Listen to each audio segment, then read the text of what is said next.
पोटली जैसे जैसे चढ़ाते जाओगे ये घुटना बदलने की जरूरत नहीं पड़ेगी, डुकरिया ऐसी चलेगी चक रहे। और क्या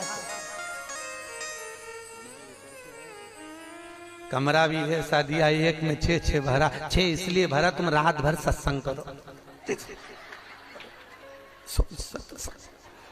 भजन करो, स्मरण करो, और जितना सत्संग का आनंद हो सकता है। अपनों के बीच में तो हमेशा रहते हो, पर दूसरे को एडजस्ट करना तो सीखो। जरा विचार करो, तुम अपने कमरे में दूसरे को एडजस्ट नहीं कर रही तो ऊपर जाएगी तो भोलेनाथ कैसे एडजस्ट करेगा? सोचो तो शरीर है, विचार तो करो।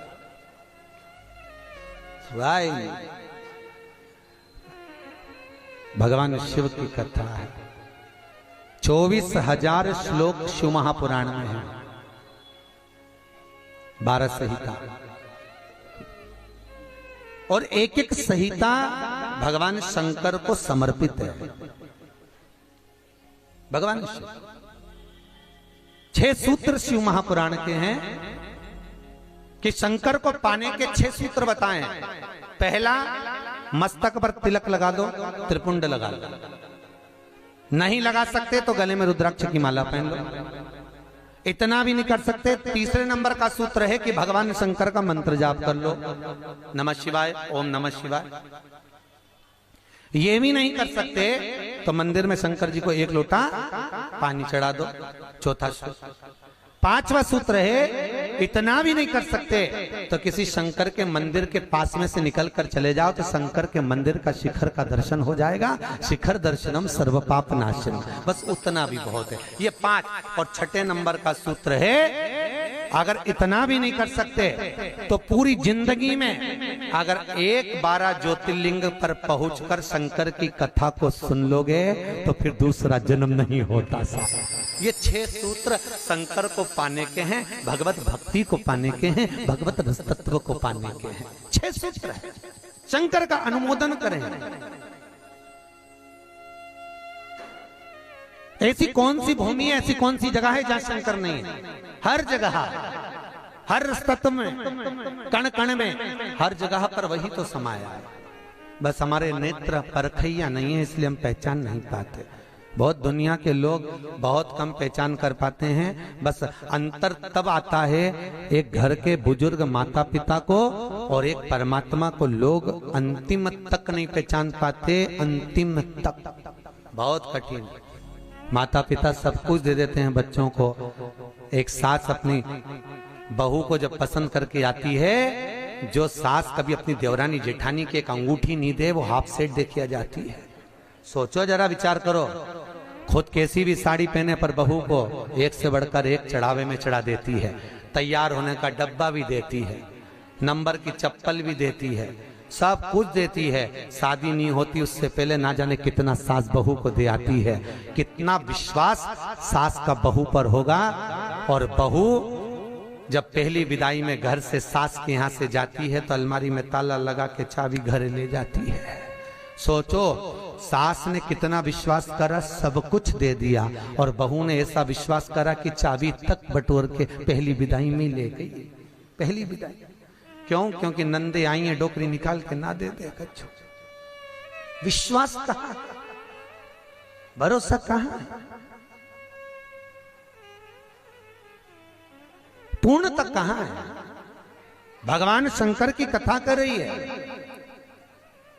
6 सूत्र में से अगर एक सूत्र भी भगवान शंकर का आपकी जिंदगी में आ गया तो जीवन का आनंद देने वाला हो गया। ध्यान देना, कन्यादान जो तुमने करा है उसका पुण्य तुम्हारे मरने से पहले हो सकता है कि समाप्त हो जाए। अन्नदान जो तुमने करा है उसका पुण्य हो सकता है तुम्हारे मरने से पहले समाप्त हो जाए। क्योंकि कई लोग कहते हैं हमने कन्यादान करा, हमने वस्त्र दान करा, हमने मुद्रा दान करी, हमने स्वर्ण दान करा, हमने अन्न दान करा, हमने भागवत कराई, हमने रामायण करवाई, हमने गीता करवाई, हमने तीर्थ करे, हमने व्रत करे। ये सारे पुण्य तुम्हारे खाते में हैं। एक पलड़े में तुम्हारे पुण्य रखे हैं, पर एक पलड़े में जो पुण्य इकट्ठे करके रखे हैं तो पाप भी तो देखो कितना करो। पाप भी तो देखो, मालूम पड़े मुंह से किसी की निंदा कर दी, उसी पुण्य में से कम हो गया। हुआ कि नहीं हुआ? अरे बोलो तो सही, अब 200 रुपए लेके आई थी, अब 200 रुपए में से खर्चा करते जा रहे हो तो होगा कि नहीं होगा खर्चा? थोड़ा गलत बोल दिया, पुण्य समाप्त हुआ। किसी को अपशब्द बोल दिए, पुण्य समाप्त हो गया। किसी के लिए गलत देख लिया, पुण्य समाप्त हो गया। किसी के लिए गलत सुन लिया, पुण्य समाप्त हो गया। हमने पुण्य तो बहुत कमाया, हमने ढेर पुण्य इकट्ठा करा। कन्यादान, वस्त्रदान, अन्नदान, मुद्रादान, स्वर्णदान, भागवत, रामायण, गीता, यज्ञ, अनुष्ठान, संत पूजा, गुरु पूजा, सब कुछ करी, पुण्य तो ढेर इकट्ठा करा। पर मरने से पहले ये सारा पुण्य तुम्हारा बोलने से, अपशब्द कहने से, ताना देने से, निंदा सुनने से, गलत देखने से समाप्त हो गया। पर शिव महापुराण की कथा कहती है सारे पुण्य तुम्हारे मरने से पहले भले समाप्त हो जाएंगे, पर शिव महापुराण की कथा यदि तुमने भूल से भी 5 मिनट की भी सुन ली तो वो जिंदगी भर अटल और अमर हो जाती है, वो कभी समाप्त नहीं होती। शिव महापुराण की पुण्य कभी समाप्त नहीं होता। शंकर का किया हुआ पुण्य कभी समाप्त नहीं होता।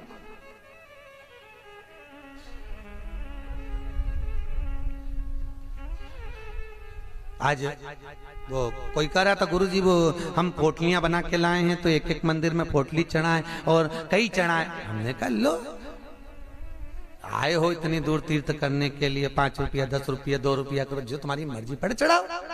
84 महादेव का क्या बार-बार दर्शन करने जाओगे? ब्रज 84 कोस की परिक्रमा तो तुमने ना जाने कितनी बार लगा ली होगी ब्रजमंडल में पहुंचकर, पर 84 महादेव का दर्शन करने के लिए आए हो। और वो 84 महादेव जिसको स्वयं भगवान शंकर की बहन छिप्रिया ने प्रकट किया था, शंकर के ही रूप तत्व से 84 रूप में उनको प्रकट किया है। पूरे विश्व में कहीं पर नहीं है, केवल उज्जैन में, केवल उज्जैन। तो भगवान शंकर की कथा कर रहे हैं, भगवान भोलेनाथ का चरित्र वर्णन कर रहा है।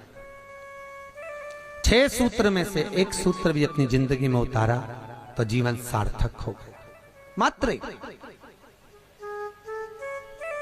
भगवान शंकर की पावन कथा का रसतत्व ग्रहण करें। एक देवराज नाम का ब्राह्मण शरीर में ताप पड़ गया, और शरीर में ताप पड़ने के कारण बहुत ताप पड़ा तो शंकर के मंदिर में पहुंच गया, बैठा। अब वहां तो थोड़ी थोड़ी देर में शंकर के मंदिर में कथा हो रही थी, प्रवचन चल रहे थे, शिव महापुराण का चरित्र चल रहा था, और ये थोड़ी थोड़ी देर में पंडित जी चिल्लाए हर हर महादेव। अब जैसे ही पंडित जी चिल्लाए तो इसके शरीर में ताप पड़े, इसको आ रहा बुखार। अब बुखार आए और कहीं का चिल्लाए, सिर दर्द हो और कहीं का चिल्लाए तो बड़ा बुरा लगे महाराज। अब इसको तो बड़ा अंदर से खटकाओ कि बताओ, मेरे तो शरीर में ताप पड़ रहा, महाराज हर हर महादेव चिल्ला रहा, पर बोल सकता नहीं। ताप पड़ते पड़ते पड़ते पड़ते थोड़ी देर में ये यहां से चला शंकर के मंदिर से कथा श्रवण कर कर। थोड़ी देर भले ताप पड़ा, बुखार आया, सिर दर्द हुआ, सब कुछ हुआ, पर शंकर की कथा तो शरीर में पहुंच गई, इस आत्मा तक पहुंच गई। होता है जब घर से चले होगे तो सोचे पाँव दुख रहा है, बुखार आ रहा है, सर दर्द हो रहा, ये हो रहा, वो हो रहा, पर शंकर के धाम में पहुंच गए तो अब ये सोच लो कि तुम शंकर के हो गए, तुम शिव के। यहाँ बिठले सेवा समिति के कहने पर नहीं आए, यहाँ पाठक जी के कहने पर नहीं आए, यहाँ हमारे कहने पर नहीं आए। यहाँ तो हम भी बुलाते तो तुम नहीं आते, क्योंकि ये नगरी महाकाल की है।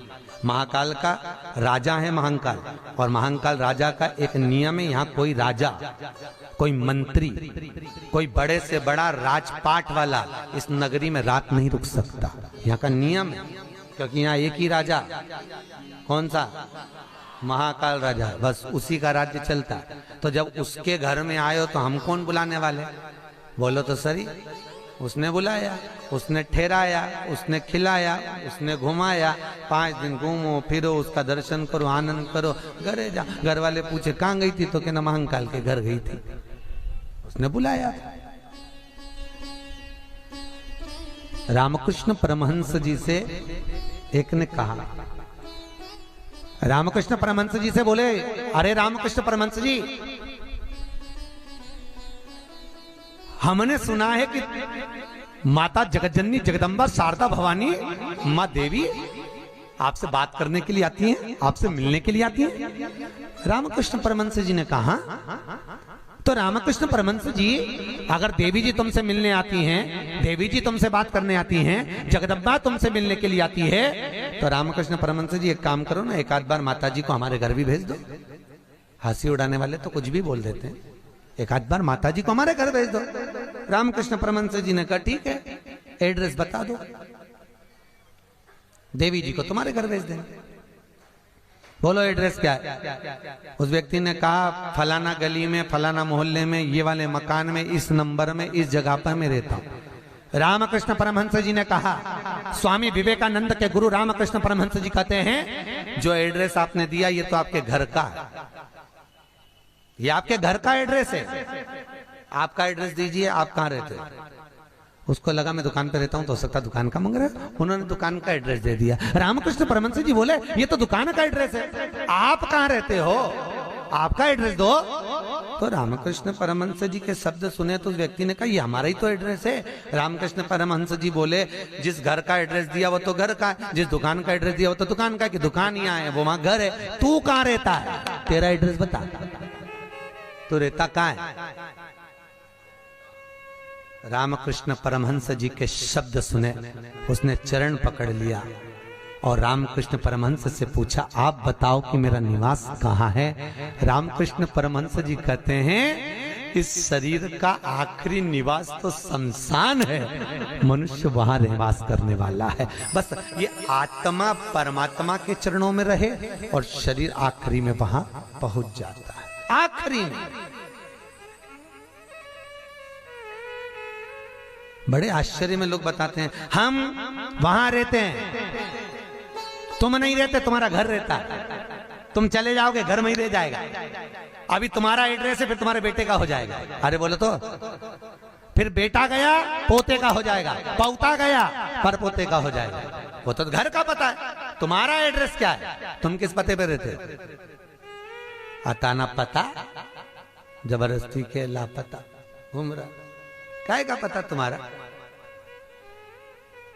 जबरदस्ती के छाती ठोक के मेरा घर मेरा घर मेरा घर। एक आध दिन यमराज आई गया, उठा के ले गया, सब धाड़ धाड़ रोएंगे। 2-3 महीने के बाद, 4-6 महीने के बाद बेटा नेम प्लेट निकाल के खुद की चिपका देगा, मेरा घर काय का घर तुम्हारा।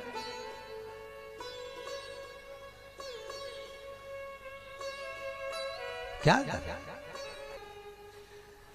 कहा, सज धज के जिस दिन मौत की सहजादी आएगी, ना सोना। हमसे भी लोग कहते हैं गुरुजी तुम कथा वाचते हो, इतना सारा सोना मोना पहन के पहनते हो, तो हमने कहा जजमान लोग दे तो क्यों नहीं पहने। अरे बोलो तो दीजिए, कई करे कई बाद में जोड़ जोड़ के औलाद के देखे ना, है तो तुम्हारे पास भी, बस तुम भी जोड़ जोड़ के लाख कर में, अलमारी में लाख कर में, और एक आध दिन मर गई और सारा पड़ा की पड़ा रह गया, ऊपर जाके याद करेगी वाला हार तो पहना ही नहीं, फिर कई मतलब का सब पहना, कई करे ऊपर।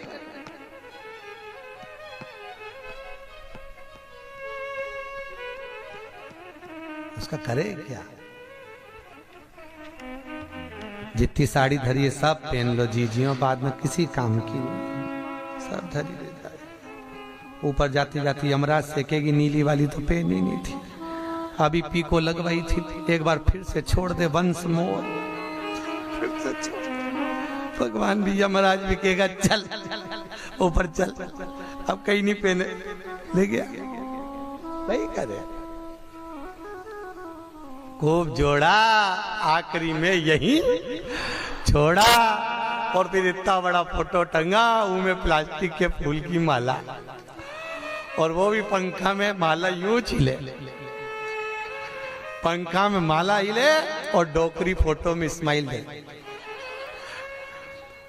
वो डोकरी भी इसलिए स्माइल दे कि बेटी हम भी जोड़ जोड़ के मर गए, यही टंग गए, तुझे भी टंगना है, इसलिए डोकरी भी हंसे, यही टंगे से जोड़ो।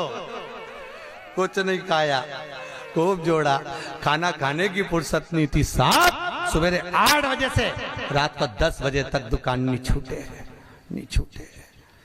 एक एक ग्राहक के लिए बैठा दिया और आखिरी में सब छोड़ के घर के लोग अर्थी पे भी ले गए तो बांध के ले गए। सबको मालूम है मर गया, उसके बाद भी ना जाने क्यों बांध के ले जाते और खींच खींच के बांध, खींच और खींच और खींच। अरे सबको मालूम है मर गया, कोई भगेगा थोड़ी ना, काय को खींच, हल्की बल्कि बांध दो, ले जाना तो है नहीं, और खींच खींच के बांधी, क्योंकि इनको डर इस बात का लग रहा, उठ के भग गया, अब उनको तो कुर्सी भरना, उसकी जगह दूसरे को ले गया तो इसी को ले चलो, जैसे कहा करो उसका क्या।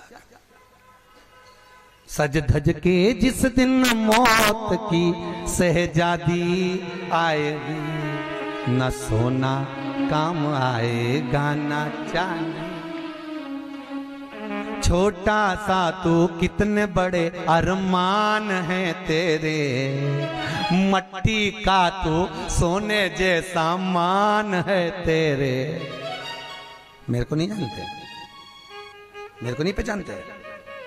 अरे भेरू तुझे तो सब जाने, कोई नहीं, मेरे को नहीं जानते।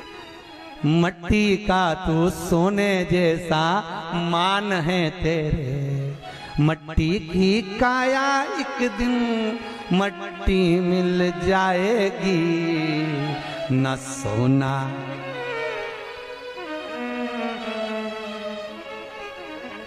कई करोगा फिर।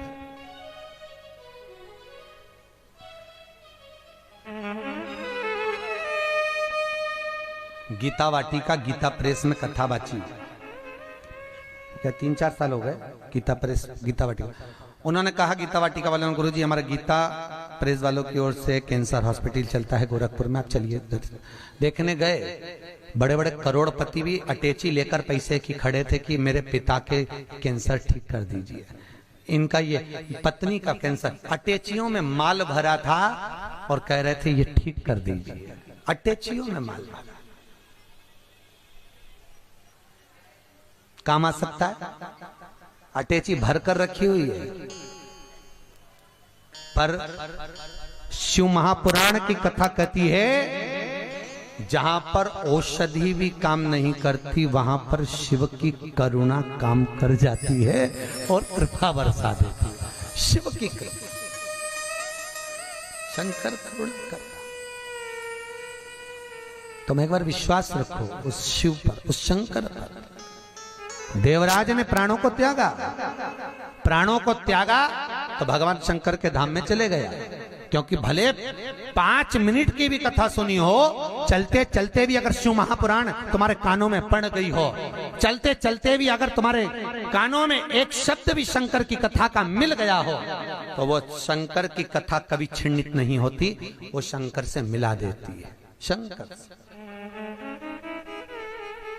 शिव से मिला। देवराज मोक्ष पा गए। फिर अगला चरित्र सुनाया एक बिंदुक नाम का ब्राह्मण, जिसकी धर्मपत्नी का नाम था चंचुला देवी। बिंदुक जो भी लाता वो चंचुला को ला कर देता। क्यों देता? क्योंकि पति का नाम केवल पति है, पर पत्नी का नाम धर्म पत्नी है। पति कुछ भी कमाई कर लाएगा वो अपनी धर्म पत्नी को देगा, क्योंकि ये धर्म में लगाती रहेगी। अगर ये मेरी कमाई को धर्म में लगाएगी तो मुझे भी वैकुंठ तक तो ले ही जाएगी। ये धर्म पत्नी है, धर्म पत्नी।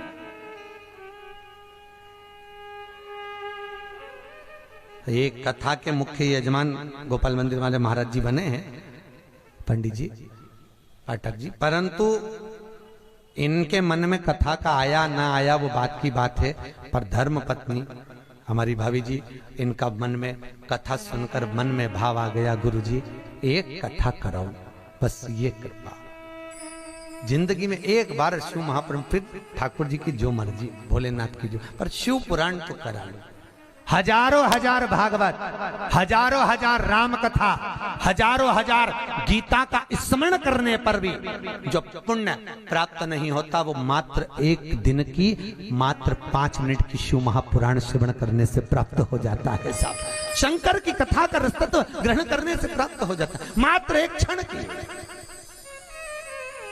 एक क्षण। और बहुत किस्मत वाले हो साहब, आपके बच्चों ने, आपकी बहुओं ने, आपकी बेटियों ने, आपके परिवार वालों ने आपको जमा कर सूटकेस अटैची जमा कर भेजा है साहब। आपकी बहुओं को, आपके बेटों को, आपकी बेटियों को धन्यवाद दूंगा। उन्होंने कहा मम्मी जाओ, पापा जाओ, हम बोलते हैं, हम बुक कराते हैं। और मैं धन्यवाद दूंगा पाठक जी आपके भी बहन बेटियों को। उन्होंने कह दिया मम्मी तू कथा करवा, पापा आप लग रहो, अपन करते हैं व्यवस्था, सब आनंद होगा, कथा का मस्त हो। ये जीवन का सुख है साहब। याद रखना, कोई एक बेकार काम करते हैं तो हमारे पितरों को लोग देखने तक नहीं जाते, पर घर का एक व्यक्ति भी अगर पुण्य का कार्य कर लेता है तो उसके पूर्वजों की पीठ स्वयं नारायण जाकर थपथपाते हैं कि तेरे वंश में कोई पैदा हुआ जिसने सत्कर्म करा, सत्कर्म किया।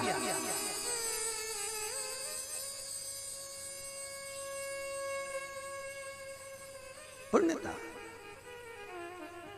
और ये मुख्य यजमान जो बने ये बहुत करोड़पति नहीं है, मंदिर के पुजारी जी हैं।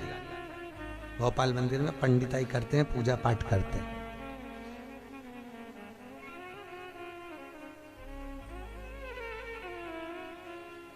उसमें भी शायद मेरे हिसाब से, मेरी सोच से तो 3-4 हजार रुपये महीना कुछ मिलता होगा। उसके बाद भी मन देखिए कि नहीं, कथा रस तत्व हो महाराज, श्रवण करें, जीवन का सुख पाए। और ये इनके ऊपर जो कृपा हुई है ये पूर्वजों की हुई है कहीं। और आपके ऊपर जो कृपा है, आप जो यहाँ महाकाल की नगरी में बैठे तो तुम्हारा तो है, पर तुम्हारे भी पितरों की ना जाने कितने पूर्वजों का आशीर्वाद होगा। उन्होंने धक्का मारकर तुम्हें महाकाल की नगरी में भेज दिया। कहीं पूर्वजों की, कहीं पितरों का आशीर्वाद, कहीं आहूत और वासुकों का आशीर्वाद जो हमको परमात्मा की शरणागति तक लेकर जा रहा है, भगवान के चरणारविंद तक लेकर। बिंदु को जो लेकर आता वो चंचुला देवी को देता, चंचुला देवी उसको भोग में लगा लेती है, पर चंचुला कभी धर्म में नहीं लगाती। धर्म पत्नी का लक्षण है कि पति की कमाई का एक अंश निकाले और वो ले जाकर कहीं सत्कर्म में, कहीं धर्म में लगा दे। एक अंश निकाल कर वो धर्म में लगाए तो धर्म पत्नी है। पर आजकल की पत्नियां ऐसी हैं, निकालती तो है पति की कमाई का, पर सब डेंटिंग पेंटिंग में लगाया थी, वो धर्म में लगा ही नहीं पाती, धर्म में लगे ही नहीं। वो कितना ही प्रयास करें। कई माताओं की आदत रहती है, हर बार सोचे सत्यनारायण की कथा कराऊंगी, सत्यनारायण की कथा कराऊंगी,